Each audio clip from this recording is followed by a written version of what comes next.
Hi everyone, consumer investigator Dale Cardwell, and you're watching Behind Inside Investigations. Senior producer Marnie Zambri, we call this story Western Union.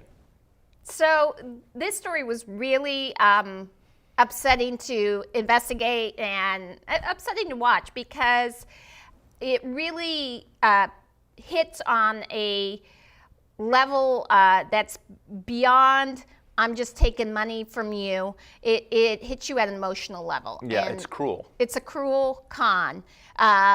Besides the fact that you're, like I said, that you're losing this money, folks that are taken by these imposter schemes or these schemes where a loved one is supposedly calling them, they're going to have emotional trauma from this. Yeah, and so Grandma, 93 at the time?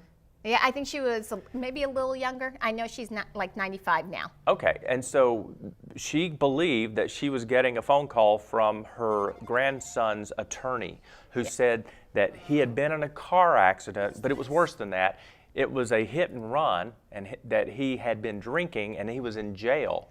And the attorney said, and he doesn't want you to tell his dad.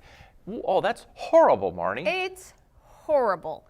So Grandma, as we explained in the story, she went ahead, she got some cash, she sent it, she went to the Western Union as was directed by the attorney, and she came back to the house. The fake attorney. The fake attorney, as directed by So you believed it? No, I didn't believe it. But when she came back home, what was even worse is that they said to her again, it's not enough. We need more money. We're going to try to bribe the judge. I mean, basically they're saying we're going to break the law here. You need to go to a different Western Union and send some more money. Okay, a couple of reasons that this scam is so successful. Because first of all, you can send money via Western Union that's not traceable. And so the federal authorities have taken action about that. We'll talk about that in a second. But number two, the people at the kiosk where you're ordering the wire generally will not stop you. And it's just so obvious. Here's an elderly person that's sending money out of the country, and they don't call the police. No, they didn't call the police. The second time she sent it, she went back home, and they said that they had received it and that they were good. But this is the hardest part. She never heard from her grandson.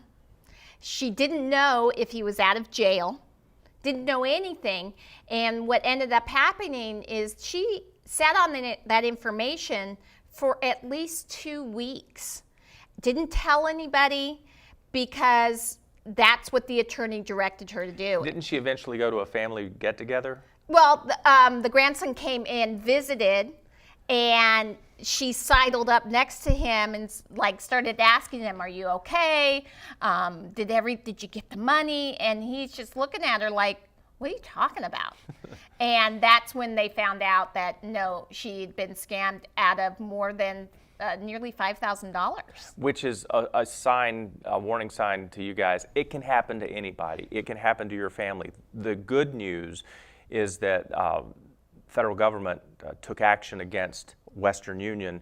Western Union admitted to aiding and abetting wire fraud. Yeah, and they're having to pay a significant penalty. And Grandma's still waiting for her refund. She's still waiting. She calls and she asks, do you know any updates about the refund? And unfortunately, we don't. But, you know, the key thing is they always have the same theme. We need money fast. They're reasonable amount of funds.